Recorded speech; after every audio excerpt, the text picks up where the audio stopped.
The topic, as it says, mainstream us, don't marginalize us. I think there's quite a few things that the panel here, illustrious panel here, is about to say. But I'd like to, before we begin, give a little bit more to the topic. The world practically is obsessed with innovation, is practically obsessed with words like growth, right? And inclusion as the buzzing word these days. And there's a lot of legal structure that has been put in place in India, specifically after the Rights of Persons with Disability Act came into play. In morning, Anant actually took us through what the act entails in terms of providing opportunity, rights to employment, accessibility, regional accommodation. All of that sort of has been touched upon. What I want to understand from both of you here is how do you see, like, what is the significant barriers? And I would like both of you to give us a little flavor from your personal experiences as well. That what are the significant barriers that you feel prevents people from disabilities to be actually integrated into the society as a whole? And what I see, I can share is the barriers are not just from an opportunity perspective or from an economic perspective. There's a lot of psychological barriers than not just accessibility in terms of physical or digital. What do you both of you have to say about it? Thank you so much for having me. And extremely excited and passionate about this panel because I get to talk about my experience as a person with a disability. So coming to your question, the kind of barriers that we have to endure. I will state the obvious and then the not so obvious. The obvious is the physical barriers that as person with disabilities we have to endure on an everyday basis. I'm glad we have a ramp over here. And I had this conversation with Ratna before we finalized the event. Because the previous other events that I have been to, which were also diversity and equity inclusion events, did not have a ramp, which was very surprising to me. And which is why I wanted to touch upon the next barrier, which is the psychological barriers.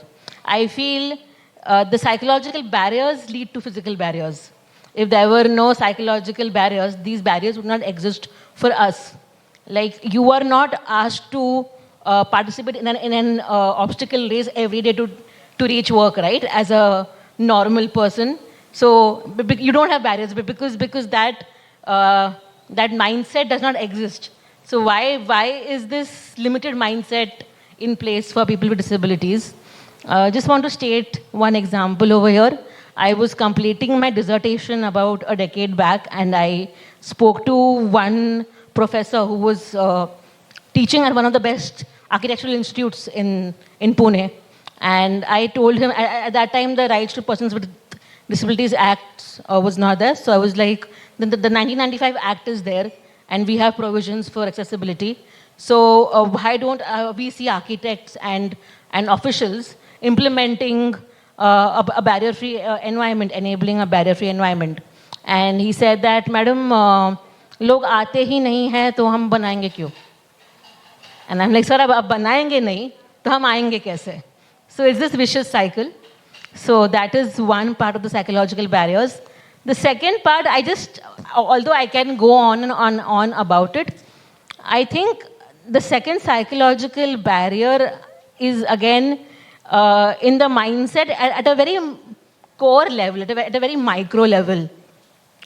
It's about how you just perceive disability and how you perceive a person with a disability.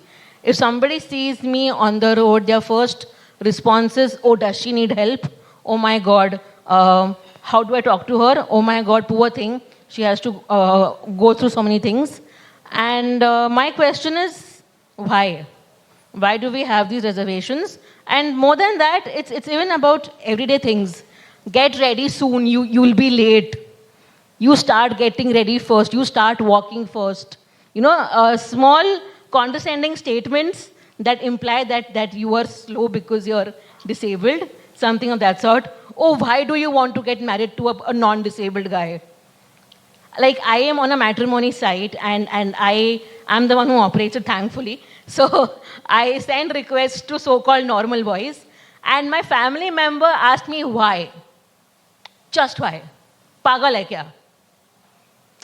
So these are things that are beyond, like we talk about sympathy and inspiration, like the two lenses via which people with disabilities are seen. We don't talk about these. I don't even have a term for this. It's condescending, it's patronizing, it's insulting. Like why do you think that you are at a level where you are allowed to do something, and why I am at a level where I am not allowed to do something? So these small ways in which we perceive or we interact with people with disabilities, I think that needs to change. Just to address a few things, if you sympathize with a person with a disability, ask yourself why. Ask why do you feel sorry for them? And if you feel sorry for them, I would urge you to understand that what you should feel sorry for is the lack of accessibility and not the lack of so-called ability. Because we are happy the way we are. What we are not happy about is the lack of accessibility. Right? And inspiration, you get inspired by us because we are strong and we overcome obstacles. But should these obstacles be there in the first place? Should they exist? And why do you have to imply that I am different and I am slow and I am not supposed to talk to A person or B person? Why are we put in a box? Why are we allowed to do certain things and not allowed to do certain things, as per somebody else? I have so many things to say again, but I'll just wrap up with this one thing, which is I've been told by people around me who obviously don't have the best mindset that you just lead your life like a disabled person, no? Why do you have to do stand-up comedy? Why do you have to travel? Why can't you just sit at home and do something? So I think psychological barriers definitely, the mindset changes, the narrative that we have grown up understanding, that needs to break, unlearning needs to happen. And otherwise, again, psychological barriers that lead to physical barriers. So it's all interlinked. Thank you so much. Thanks, Shweta. I think a lot you've said in terms of live your life like a disabled person. I'm not sure what they implied by that because today I don't know what a normal life is.